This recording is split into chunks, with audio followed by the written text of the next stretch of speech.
Boop, recording. All right, so hi everybody. Welcome to the next chapter of MEV with miyagod. I'm miyagod from Miya Maker. We're here with the core students. Mole, obviously our golden student from previous classes. Sokyo, who's on a train right now, going home but listening. I love it. And then Sid, who's a new front end developer who's been working with us for the last like week or so. So welcome everybody. Yeah, I was just kind of talking a little bit before the class about um, NFTs and different ARB strategies that you can do within them. Yeah, so like I started getting doing this, probably I'd say like back about a year ago, like sniping different opportunities or at least trying to monitor them. So there's a few different opportunities that you could get on the open market. One of which is like fat finger sniping. So say somebody like lists an NFT, for like point 0.1 when the floor is 1. That kind of creates this competition to be the first to buy it off the floor. Um, there's also the when there's like super hype mints, and things get botted out. There's also a need for bots that can mint things on chain, like not automatically, but like through just through the code, because it's much quicker than just trying to do it yourself, right? Or just hand arb it, so to speak. Um, and then, so yeah, well, that's kind of where we left off, right? When we were just before I pressed record, basically was we talk about those two, but then there's also this third one that's pretty interesting and came about with like the prevalence of NFTX, as well as pseudo swap. Here, I'll just share my screen. Okay, but yeah, and that's basically like like cross market arbitrage, right? So that um, exists throughout these like different like NFT protocols that have like been created. Like one of them that I mentioned earlier was NFTX, right? So for those of you who don't know, NFTX is a pool that you can stake NFTs alongside an ERC20 representation of them. Um, so yeah, so for example, there's this Kwame Teens pool that has some ETH and then all these Kwame staked in there. Or it's actually the ERC20 representation of these. Because when you stake one, you basically mint new ERC20s called Kawa. And yeah, so this has a market, right, where there's a buy price at 0.04, then there's also a sell price at 0.032. But um, one thing that we can also do it is like compare it to like other exchanges. So like I was kind of saying this to the guys before, this is uh, an arbitrage strategy that doesn't have one of the findings that I basically did in my research previously in the strategy is that it doesn't happen often. So in moments of like high volatility, say Elon Musk tweets about Milady, right? And there's all this basically activity on chain, and there's just high amounts of volume. What it does is it creates like these inefficiencies in the market. So if you quote unquote had a bot that could monitor these opportunities and execute them, that would be like an example of a time period where you probably end up creating some decent profits. Um, I was looking here. Let's not do Kiwami. Let's do Milady. So these were, what I was kind of looking at. Either Uniswap Pro is nice because it's like an aggregator of Blur Pseudo and OpenSea. Um, but yeah, basically the idea of this cross market arbitrage would be to be either buy it um, like over here, right? Buy it on an FTX and then sell it into one of these open market bids, whether it be on Blur or OpenSea. Um, or it could be the reverse, right? Where you could buy it on the open market from Blur or OpenSea and then sell it into NFTX. The thing about NFTX is that it depends. It needs like, it's sometimes it's not super efficient with liquidity.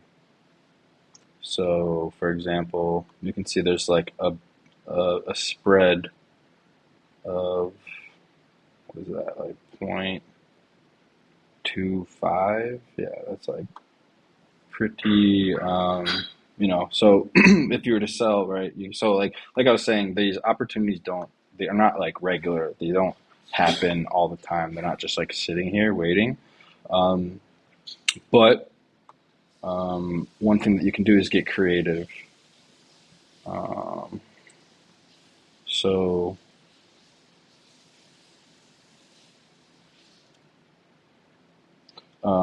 what I mean by that is doing things that aren't just floor buying and selling, right? So you can look at um, like open offers, and unfortunately, this um, is only available through the OpenSea protocol, where people can make different trade offers. Unless I'm wrong, unless there is another one, because on Blur you can only make floor bids. Unless does Blur have trade bidding? Does anybody know? I don't think it does. Anybody in the chat? What's up, Astra? Um, yeah, I don't believe you can make a bid on um, a trade. Yeah, so you can only give it an actual floor bid. So, but one thing that you can do is, if you were trying to monitor on-chain opportunities, is monitor like these trade offers, and generally they tend to be right like these super rare ones, and these are all lowball offers. But that kind of stinks. Earlier today there was some better offers. I knew I was going to run into some issues with this strategy stuff. Um, Dubai hat.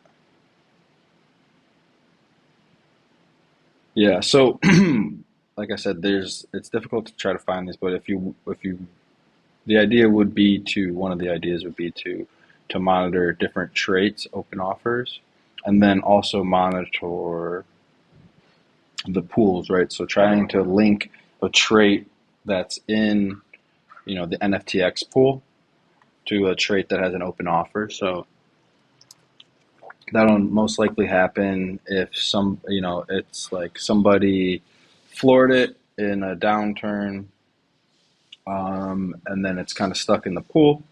And then on the upswing of the trading, you see people picking rares, picking cool traits that they like, and you'll see, maybe somebody who's not as sophisticated, who just uses OpenSea, come here and place a trade offer. Because, for example, there was a trade offer, I think, for the Pale race here earlier today that was like, it's like 4.3, 4.4, I think. Um, no, it might have been a little higher. But anyways, what you like could also do is then just like look here, you know, and look at like the different, you could just scoop a pale one and do here. Oh, one thing that I will say that was pretty interesting that I saw earlier today too is there is one S strip in the pool. So there's an S strip Milady, right? I did this with my own portfolio. Um, so just Miladies. Sorry, guys. So these two S tiers, I actually bought from the NFTX pool at like 1.4, um, when it was, when the price was 1.4, but this is the S tier, and at that time, the floor on Blur, um, was, I believe, it was like 1.8 or 2, right? So I couldn't actually sell into this floor, right? You can't sell into this floor because, like I said, there's no trait bidding. That's actually a feature that if Blur implemented would probably, give them some hype and legs and make it like, a competitive like even more competitive than it already is. But they have lending and stuff, which I think is amazing as well. That's neither here nor there. But basically, you can see, right?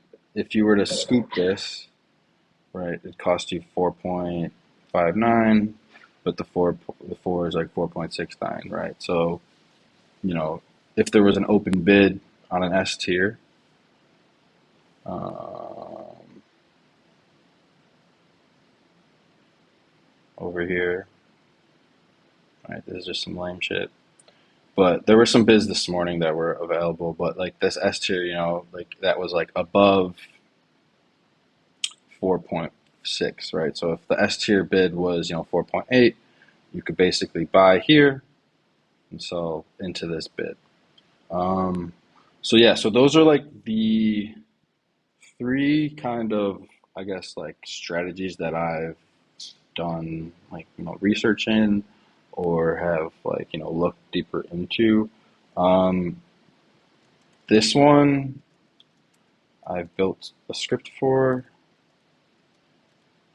but and I think I showed it off in the original, the OG miyagod class.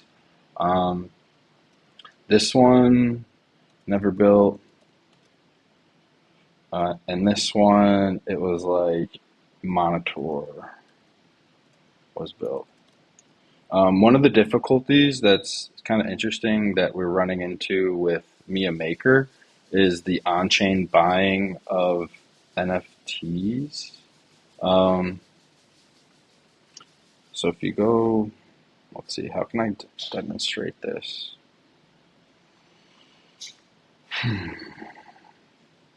Here, NFTX is less here. So what we'll do is oh, I know, um, activity. Look at this OpenSea purchase, right? This is a blend purchase. Let's try to find the OpenSea one. Blend. Everything's on blend. But even with blend, right, you can see that there's like this fucking monstrous, oh, whoops, just monstrous hunk of data. Um, and it's like two different tuples and an ID, just for Blur, which contains 36 different inputs. So, like, yeah, it's just like getting all of this isn't that easy either because Blur doesn't give access to the AP to their API, which is fucking annoying. OpenSea, I believe, doesn't give access either. And the only way that I've really found is Reservoir, is this API, which is actually what I believe OpenSea Pro is using. OpenSea Pro is actually using Reservoir as its API, um, which is how I found it. But if you go to their docs, basically what I was saying is with Miya Maker, we were trying to accomplish on-chain sweeps of NFTs, and what fucking turned into an issue is like I said, these um, all these different exchanges have these intricate ways of, you know, actually executing a buy. So doing this on chain is just a freaking headache, like working with their contracts. So what our workaround was, and will might likely end up being potentially in V2. We'll see. It's still like, that's much further down the road, right? But we still haven't launched V1. But essentially was using this API on the front end to get all of this data, basically, and grabbing all of this data, bundling it up, and then sending it in through like one executable, transaction through our ERC 721M contract. The issue with that is that we were only able to accomplish one buy at a time, which is not like what you want. You want sweeping, right? Everybody wants to sweep floors. It kind of became like a headache. Like, I think I was looking at this earlier, but yeah, this is just like we spent a lot of time digging into these docs. Um, Basically, like, yeah, like grabbing the different call datas, accepting ETH listings. I mean, look at this freaking monster of a tuple of like, just like, I don't know. It was just, it's the one thing that it's I think, Scatter's spoken about this, Vermilia's spoken about this, a lot of people have, is that like there's not an easy way for people to execute floor buys um, on chain. There's not just like, there's like whoever built these marketplaces obviously wasn't building them for people like us. There is another, I think it was called, I forget what it was called. It was Tim Clancy's, um, his project, Superverse, but one of theirs. They had a marketplace, Gigamart, that I was looking into before, but, and it says in the docs, sorry guys, didn't mean to scroll all the way down, but it says in the docs,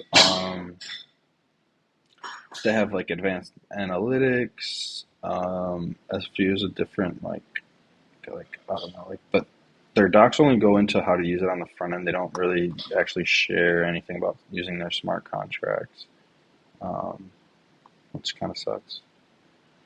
But anyways, yeah, they didn't. The reason why I'm showing you this is because, right, like, look, like it's saying that this is priced at, I don't know, 3.96 on X2Y2, but let's go to X2Y2.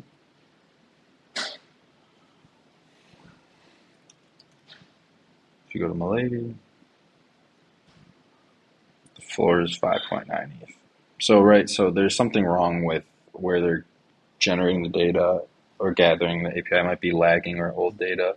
Because even this one is listed on OpenSea, and the OpenSea floor is 4.5. So, but the reason why I'm showing you this one is because one of the strategies for finding cross-market arbitrage is like, like one of the best strategies to do is finding, like obscure new marketplaces with with real listings. I guess is a good exception there.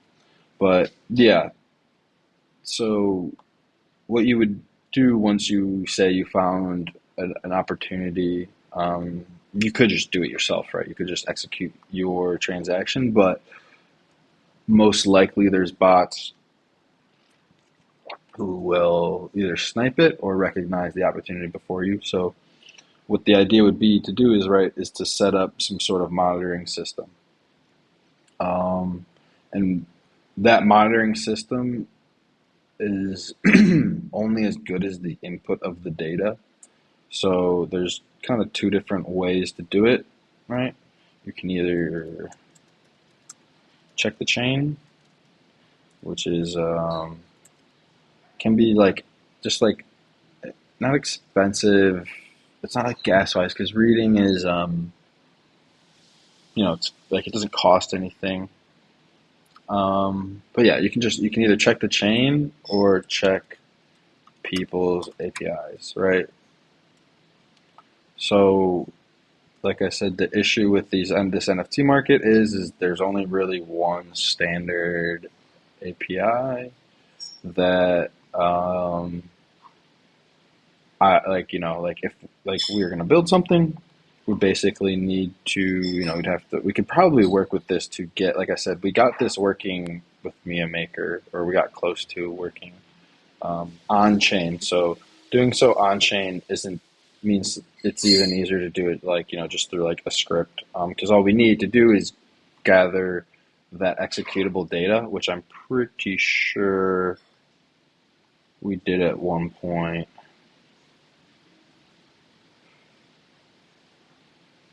Yeah, so here's like an example of the call data for a certain buy, right? So once you get this hex data, the executable data, you can just send it to the address, you know, that this API is basically telling you in the response. Um, but yeah, so that's what I mean is like you can either use API or check the chain. But like I said, checking the chain, it's like these markets don't have like a simple like what like give it a collection address and like get back the floor price. Like that doesn't exist. So we'd want to we'd want to read.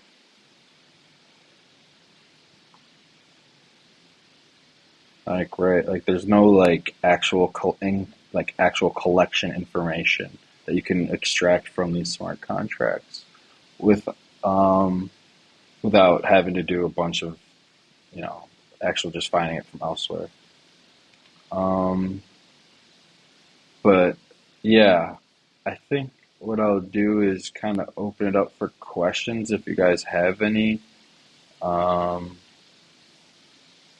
Sorry, there's not like a ton that I can show you right now. Like I said, this I put out a poll to see who wanted to what I should do next. Probably the Metadex arb is the next thing to do because I actually have a finished working piece of code that we could kind of beef up and optimize. But I did want to respect the poll and kind of give like a general overview of the NFT arb like you know ecosystem. Um, Headless Selenium to scrape input. Yeah, I mean, you could, but Selenium's kind of uh, slow. I like, because it's got to like open up the browser and grab it. Um, it'd be interesting though, right? Just going here, going to offers, looking at um, existing offers. See, there's the clay one. See, it just must have came in. Um, Yeah, I guess you could grab it, but then the difficulty with that strategy with using Selenium is all right, now how do we grab the executable data? Which I guess is, yeah, I guess not. Yeah, I guess it's not too, you could grab it, right? You could grab the executable once you recognize, you could use, that's the thing is, yeah, you could use Selenium to monitor it. Um, and then if that happens, go to the APIs and try to generate that executable data based on what you grab from the Selenium. Yeah. I wonder how effective that would be.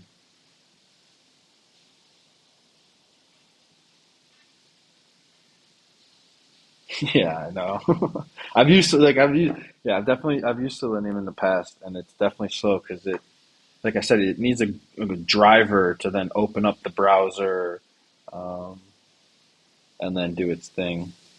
Yeah, this is this is being recorded, Astro. I got you, bro. Group decision to record it, which I think was actually the right thing to do. Um, so people can come back, and people who weren't able to make it can kind of watch it, look through.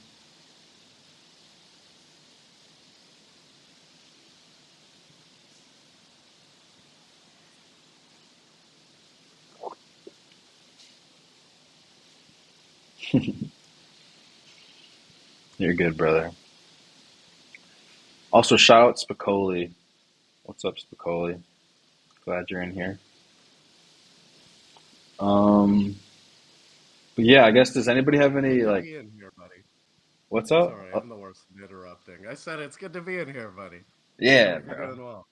I am doing well. It's been a minute. I feel like it's been a minute since we spoke, but I'm doing great, dude. Mia Maker is like really chugging along these days. I'm So still watching, man. I'm proud. You guys are making fucking moves. yeah, Let's catch up soon when you're not teaching the class here. yeah. Today today's just been a long day. Tomorrow I'm actually, dude. I gotta like get on a flight at 4 in the morning and travel all day tomorrow, and then we got the Bonkel thing in the afternoon, which will be a good. I think it'll be a good exercise. Um, but yeah, let's Hell definitely yeah. catch up in the Well, next few days or yeah, whenever. safe travels, man, and just let me know how I can support you and help you. Cool. Are you gonna? I know this is.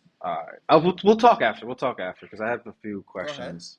No, I have like some. I got some like Word. personal stuff, but I wanted to ask. But let's get into it after because this is recorded. Word. Okay. Yeah. Um, what's up? Cool, cool skull. Gang's all here. Um, yes, Spicoli is the G. Yeah, so for those of you, for people who just hopped in, I guess, I kind of went over the market opportunities on NFTs when it comes to arbitrage, like MEV arbitrage. The first was fat finger sniping. It's something I've never built, but essentially what it would do is monitor the mempool or just monitor markets, right, to see when people like make a fat finger listing. So that happens when somebody like lists like well before below floor, and then there's like a competition between everybody to go who can go buy it first, and then like instantly get profit by selling it into an open bid. Um, there's also another exercise of botting mints. So as new mints come out, you can there's high competition even just for like early mints and whatnot. Um, so what you can do is basically it depends on what you need. You're going to need to do though beforehand is try to get access to the actual NFT contract. Depend because sometimes people have different mint structures. For example, the Rad Bros like to use like their bonding curve, so they'll have like a kind of like a different process of like actually gathering all the information that you need and then sending that mint transaction. But basically, what you do is you'd automate that process, and then depending on how much ETH you have, you know, set it loose. Those have worked pretty well for me in the past. Um, yeah, and then the third and kind of most, I guess, dense like strategy that people look for, one could look for is like this cross market arbitrage. Um, and basically what that looks like is looking at the different markets, whether that's NFTX, and OpenSea, and trying to link up these offers, like buying on one on like a pool from a pool and selling it to an open offer, or buying it from from like a floor price on an open market and selling it into a heightened pool. Um, one thing to note is these do happen more often when there's extreme like levels of um, volume and volatility. So, for example, I think what I said earlier was like, Elon Musk tweets about Milady. All right, so what happens is Milady pumps 100% in 30 minutes, but as it's pumping block by block, there's these market inefficiencies where these opportunities come up, right? Where maybe the NFTX pool is underpriced or maybe it's overpriced compared to the open market, and what you can do is basically chain together transactions, or here's kind of the next step is actually executing it, right? So once you have like the monitoring stuff, you can like basically how are we going to execute it? What we can do is we can chain transactions together using Flashbots bundle, and what that does is it creates like um, basically like an array of transactions that are stacked one on top of each other, and it sends it through the Flashbots network. So what will happen is you'll have a um, I think there's a bundle explorer I could use that would show this better, but I'm just going to just do this real quick. So what you would do is like you'd have like three different so this is all one block, right? So what you'd have though is like three in a row, like one bang, one after the other, like index 10, 11, 12, that are all, from your bundle. This is like the stack. So it'll like send them all together and as like as if they're one, but they'll take up, successive space. So it's a one way to avoid front running as well. But so what you do is you basically have your buy transaction, like and its executable data in the first transaction, chain that with probably an approve so that way you can sell it, and then the third transaction would be that actual executable sell into the bid or pool. That so you can chain it together, chain transactions together with flashbots, or you can just have you can build a smart contract, and this is kind of harping back to that difficulty of doing this on chain, but you can have a smart contract that chains these functions together, right? So instead of giving it like these executable, building the transactions and sending them to, um, you know, to the mempool, you're like at one by one through this bundle.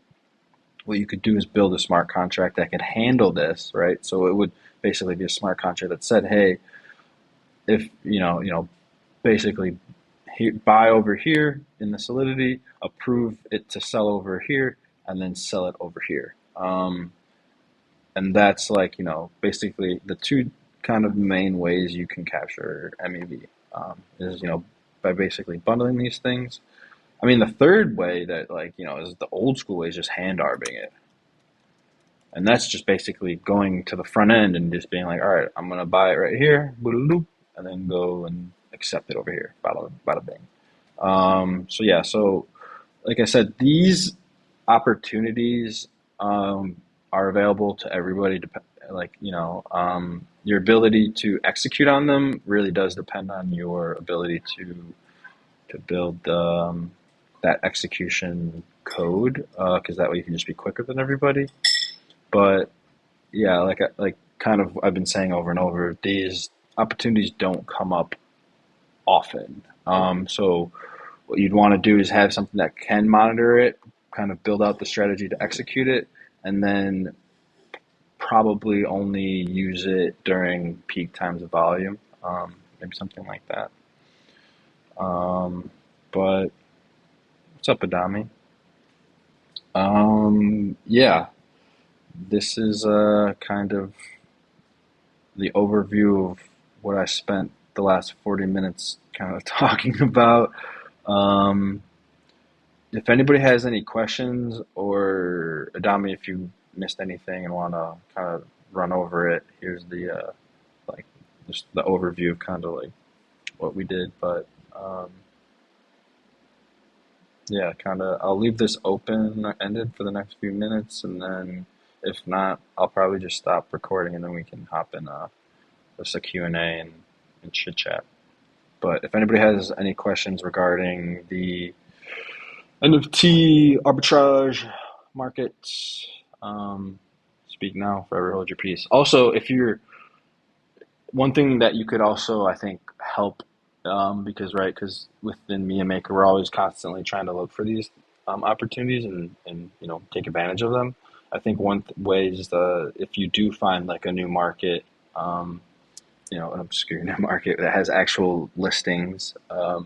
It's good to monitor those, or so like if you find like evidence of a strategy that you pulled off or you saw that you think might come again. Like I feel like sharing that is a quick way to get a smart contract built that can just automatically do it, have a monitor doing it, and then, like I said before, the idea is to have people be able to come here uh, with kind of like proven, alpha strategies, and then letting us, build around it, and then like giving them a portion of the returns just for putting us on. I have a friend who put me on to auction core and bonkler bidding, so it'll be funny. He's literally just sat, since April, just kind of been chilling, but he's earning a little bit of yield just because he's the one who put me on.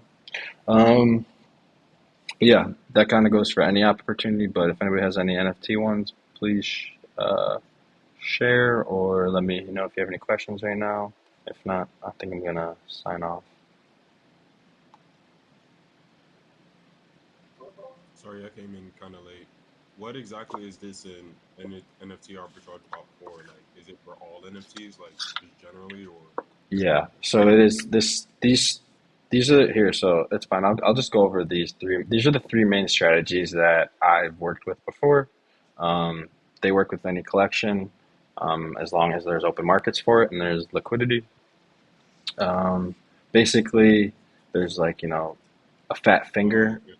where somebody they list at the wrong price and then there's competition to buy it up and sell it into the floor. There's mints, right, where you can basically bot mints and secure either like vanity numbers like trying to get ID 69 Yeah. or just trying to get into a hype mint, right?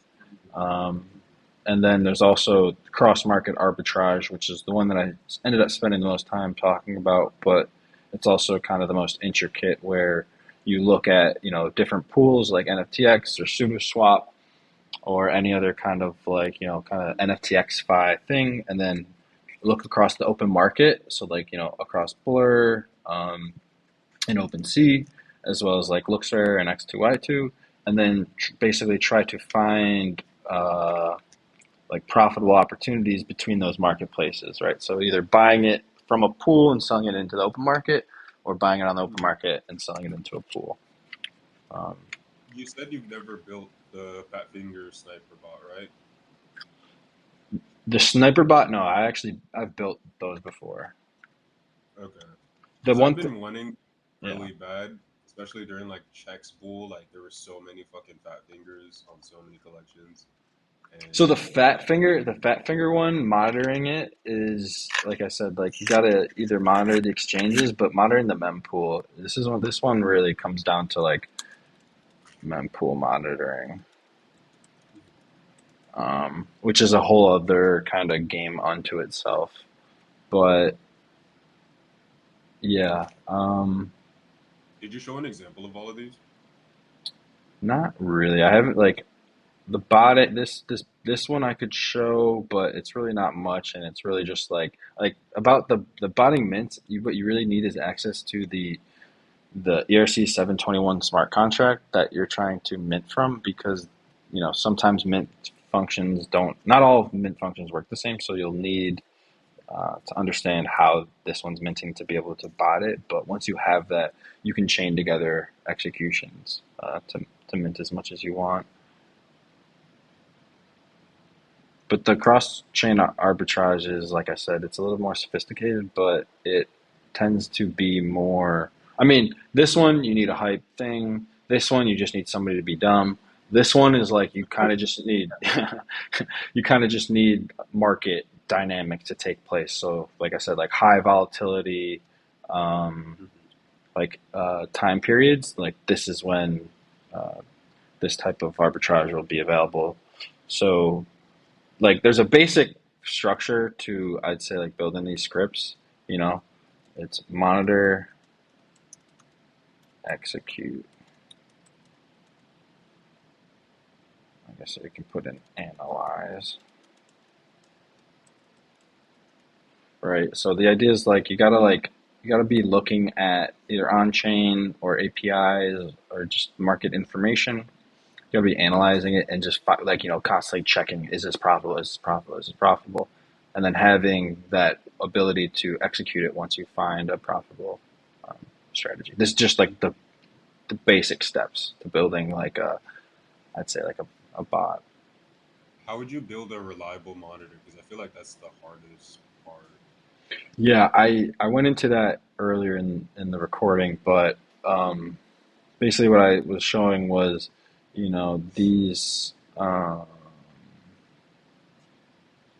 these blur buys as well as the OpenSea buys are really, it's like a tuple and it's like two tuples and ID and there's 36 inputs. Um, and Blur doesn't let you use their API. OpenSea doesn't really have a really good API. So like you can't like find this information easily via these sources. But one way that I found is using reservoir tools. We're going to use this on the Miya Mint's floor sweep functionality. We had a like kind of like a working proof of concept for doing one by one buys, but we felt like we were going to kind of just scrap that until we could kind of do batch sweeps or look more into it with the V2 potentially. But yeah, so what you could do is like you would monitor here, right? So this like trading infrastructure. I don't even know if they have like a get floor price. Um, to BH,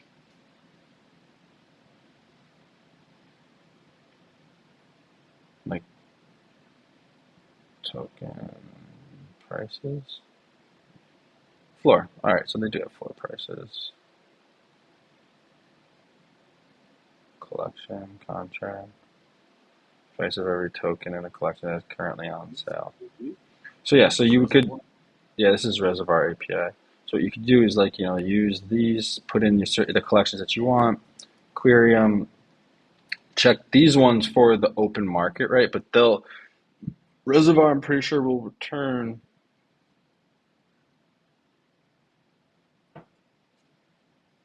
um, Blur, OpenSea, Luxor, X2Y2, and 150 more. Wow, What?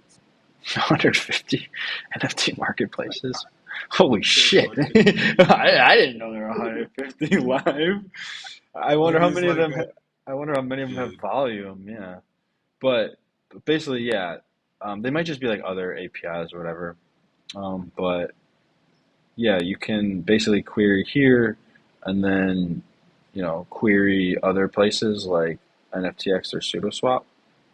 Thing about Hmm. pseudo, thing about NFTX and SudoSwap though, what's up, Bkongs, um, is that when people use an NFTX, have an NFTX pool, they tend not to have a SudoSwap pool because it like, just kind of divides liquidity. So there's only like one.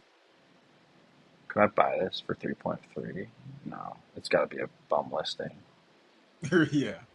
That's what I'm saying. It's got to be a bum listing or something.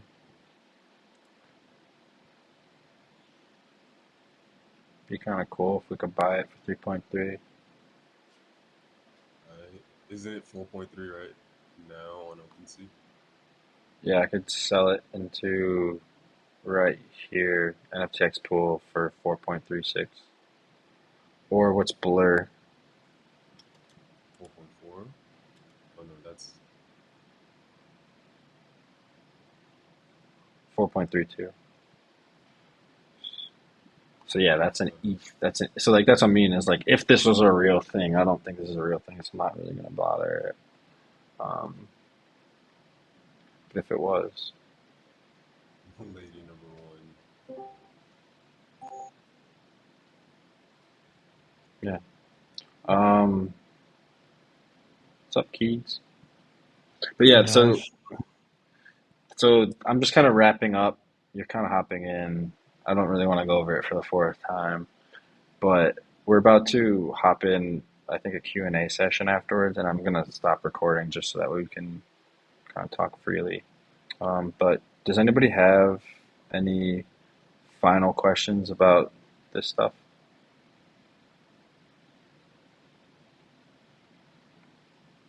All right, I'll take that as a no. Um, Shout out Sokyo, Mole, and Sid for all being here since the beginning. I love how the Mia people all hopped in. Love you guys. Um, yeah, if you're interested in learning more or want to get involved in crypto and want to be around some pretty cool artists and developers and people who just like building stuff, um, feel free to hop into the Meme Maker Discord, Miya Heaven, and yeah, watch our previous stuff. You'll get more info too. Um, but yeah, I'll end it right now. Peace out.